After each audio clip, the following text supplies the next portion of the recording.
Rahayu, salam sejahtera.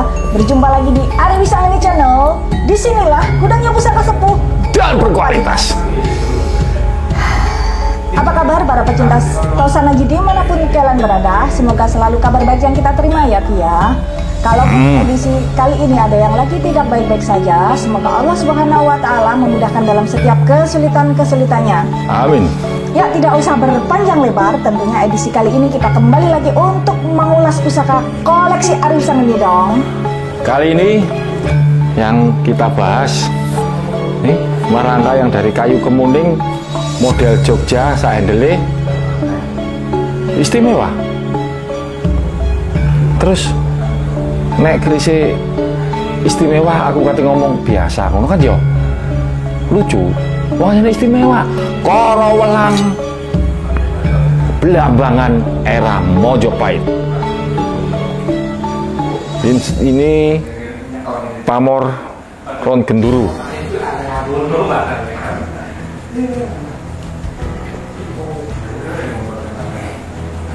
Energi petarung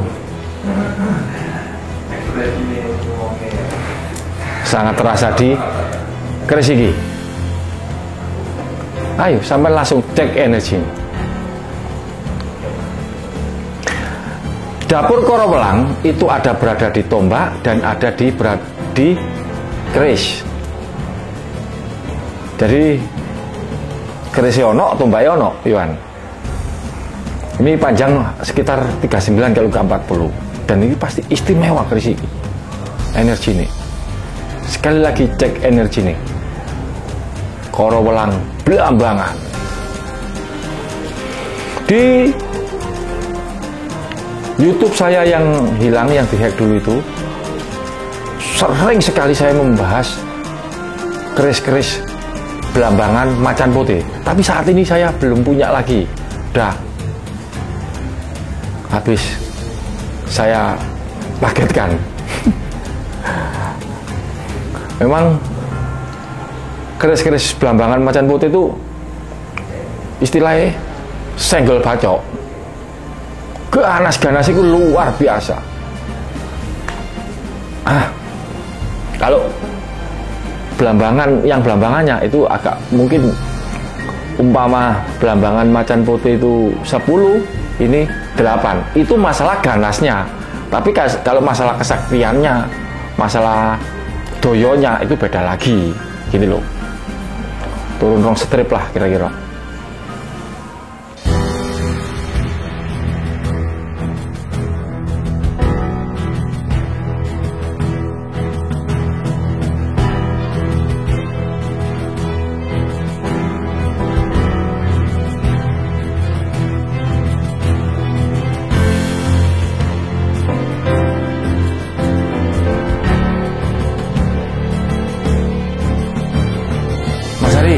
Kenapa yang sampean posting kok sampean sering ngomong istimewa?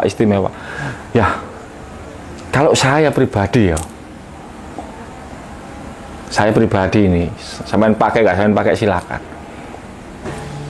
Daripada saya memimpin 1000 orang-orang biasa, mending saya memimpin 10 jenderal. Sing tak pimpin kok Guan Yu, ngono-ngono gak tambah sangar. Jadi itu prinsip saya. Banyak ya memang perlu, tapi kualitas itu nggak kalah penting kalau saya.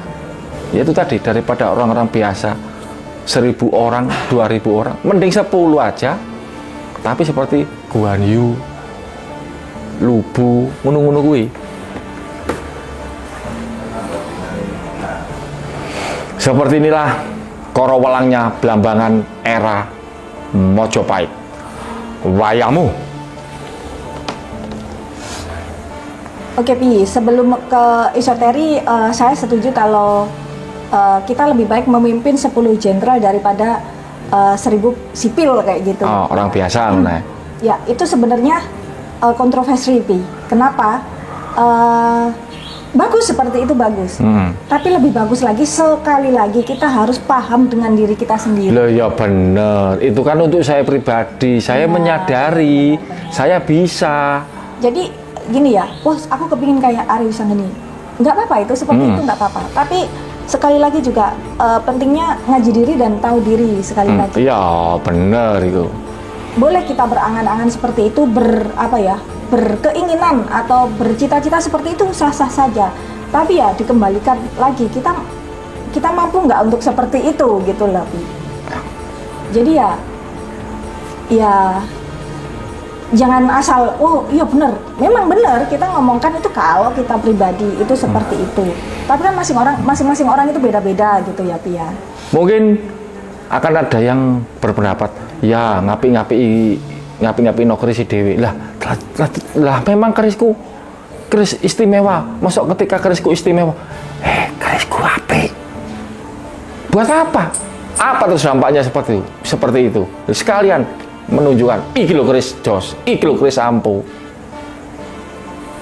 Kalau saya seperti itu. Oke, lanjut ya, Pi ya. Kalau menurut Saman tadi ini beda 2 strip gitu ya. Ada perbedaan 2. Umumnya kita ngomong, loh bukan ini, maksudnya ini antara Blambangan sama Blambangan Macan Putih. Kalau masalah ganas ya mungkin beda 2 strip lah. Umpama Blambangan Macan Putih 10, yang Blambangannya 8, itu umum, enggak.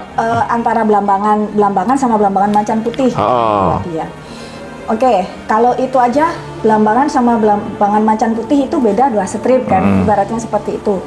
Itu Blambangan, apalagi Blambangan ditambah Majapahit. Ya kalian logikakan sendiri, kalian artikan sendiri. Bukan ditambah Majapahit, era Mojopahit. Bener Pi. Jadi Majapahit sendiri itu ada sesuatunya gitu loh, Pi. Jadi Blambangan, era Majapahit dengan panjang seperti ini ya kalian raba-raba sendirilah kayak seperti itu. Jadi gimana ya, mau dijelaskan panjang lebar juga apalagi yang mau dijelaskan gitu. Blambangan era Majapahit dengan panjang seperti ini, kalau kita ngomong nggak istimewa itu terus apa yang harus kita omongkan gitu, Pi? Kalau kita nggak ngomong istimewa, ya jelas istimewa dong. Gitu. Salahnya di mana kalau kita ngomong istimewa? Terus kalau ada yang bilang biasanya itu di mana? Wong sing kerisnya biasa-biasa ngomongin sendul langit kok. Masa kerisku ngene ngomong, kerisku istimewa. Kan ya konyol. Jadi sebenarnya amati dan teliti apa yang kita sampaikan seperti itu. Kalaupun ada yang mengartikan itu sombong, itu ya sah-sah saja buat kalian. Yang penting itu jujur dari kalian sendiri atau ada sesuatu gitu ya, Pia. Ya sah-sah saja kalian menyampaikan A, B sampai Z, itu sah-sah aja buat kalian. Cuman ya untuk menyampaikan itu benar-benar jujur atau ada sesuatu, ya harus monggo buat sampean. Kalau keris seperti ini ya saya bilangnya pasti istimewa. Sudah sering kita sampaikan, kalau pusaka itu dengan panjang yang tidak rata-rata, apalagi era Majapahit itu pusakanya biasanya nggak seberapa panjang juga ya, Pia. Iya.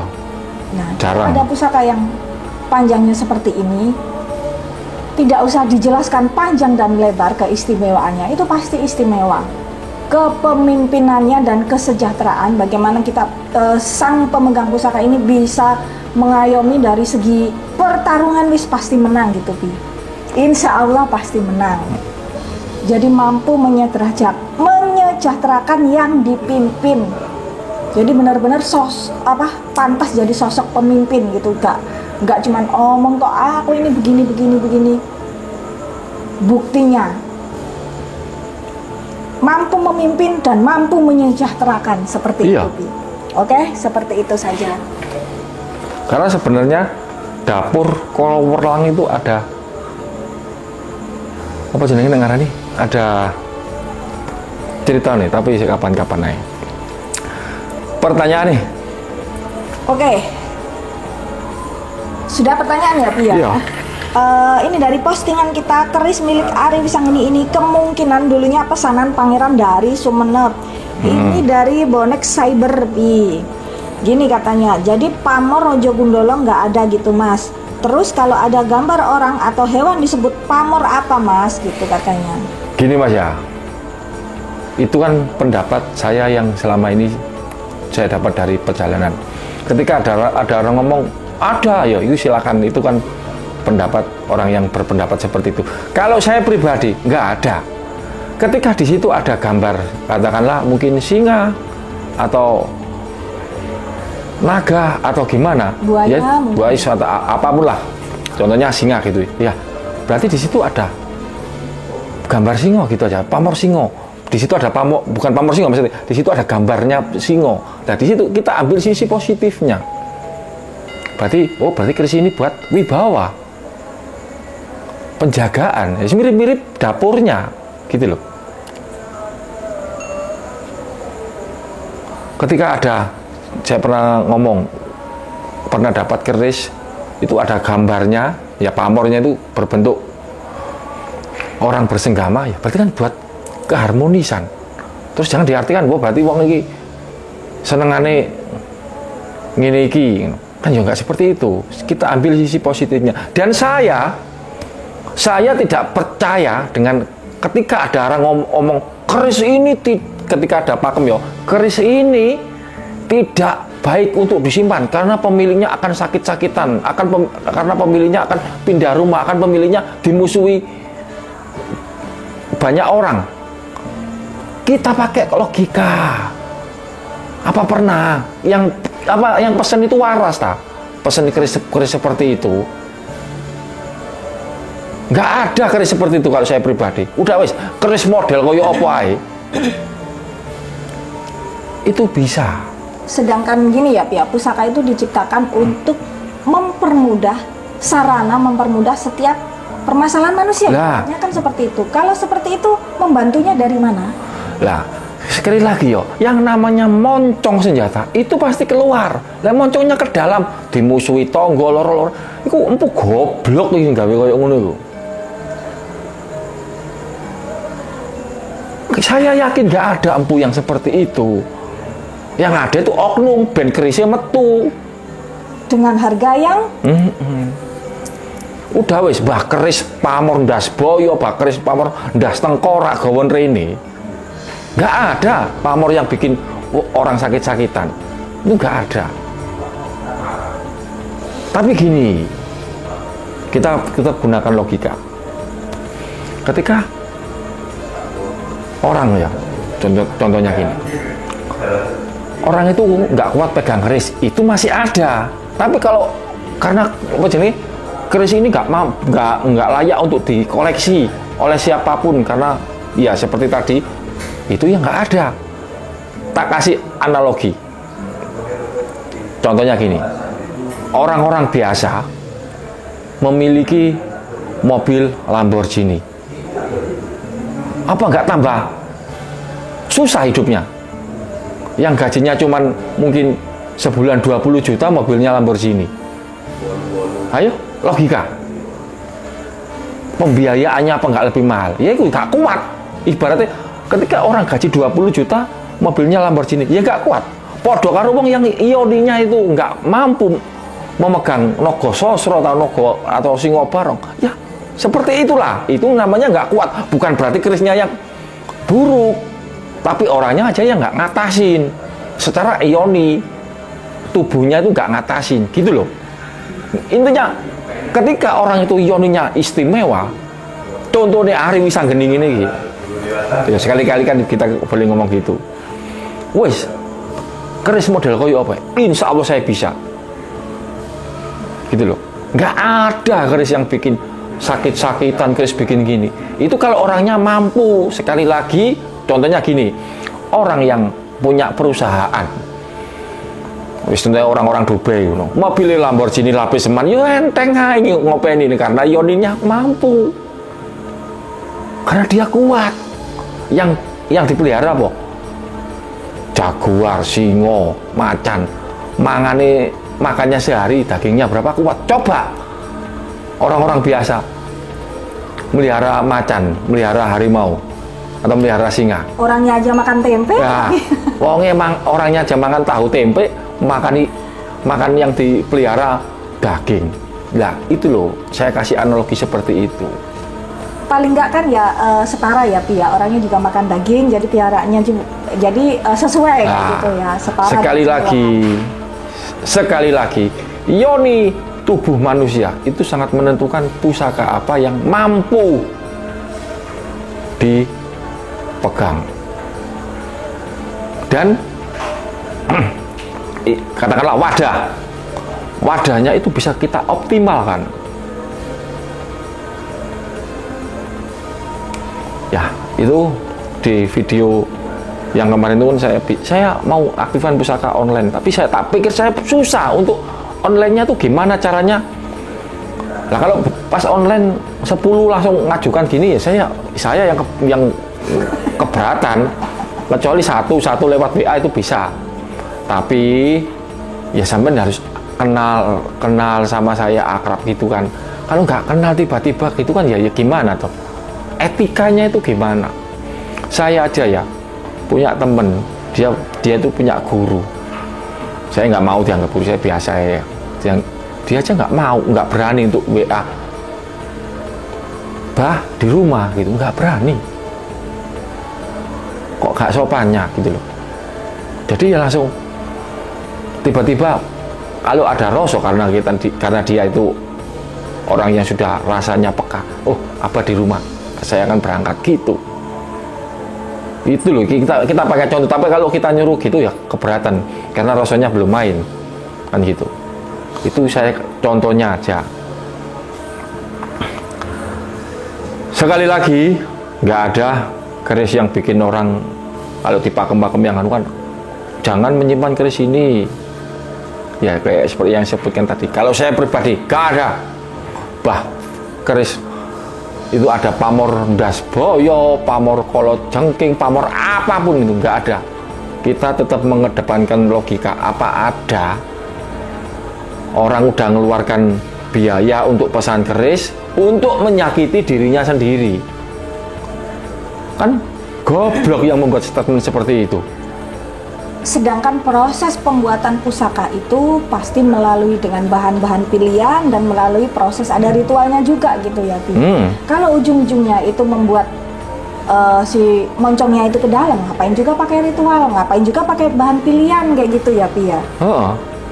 Kan gini, ada yang berpendapat gini, Mas itu keris untuk menyelundupkan, ibaratnya saya untuk meracuni orang yang saya benci tadi saya kasihkan keris itu. Gini bro, orang-orang zaman dulu itu rata-rata orang yang rasanya rata-rata jarang sekali orang yang rasanya nggak main, rasanya pasti sebagian besar itu pasti main.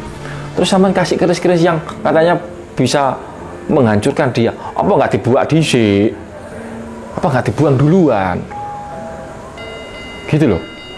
Jadi sekali lagi logika kita gunakan, yang mendatangkan bencana itu sebenarnya kebanyakan dari pikiran kita. Keris ini lo telu, umpama lo ya, lo 3. Oh ini buntal mayit kan gitu.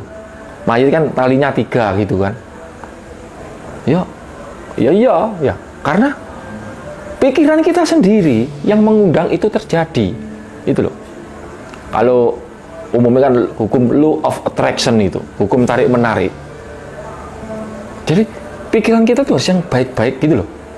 Hati-hati ketika kita berpikir. Makanya kita berpikir yang baik-baik aja. Karena sebagian besar yang datang ke kita itu adalah undangan dari pikiran kita.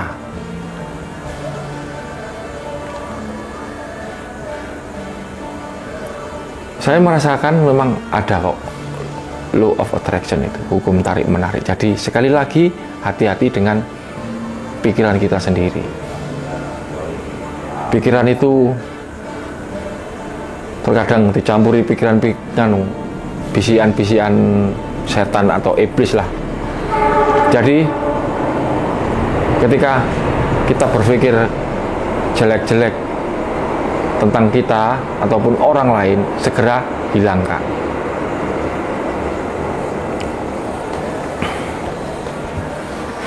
Cukup? Iya, Sesuai. saya tambahin dikit ya Pi ya. Terus kita itu harus belajar bertanggung jawab Pi. Apa yang kita sampaikan, apalagi itu kalau hanya dikendalikan perut kayak gitu. Kita ngomong seperti, oh ini pusaka ini nggak layak untuk disimpan, sepadan nggak? Itu kalau menurut saya pelecehan loh Pi. Lah iya. Kenapa?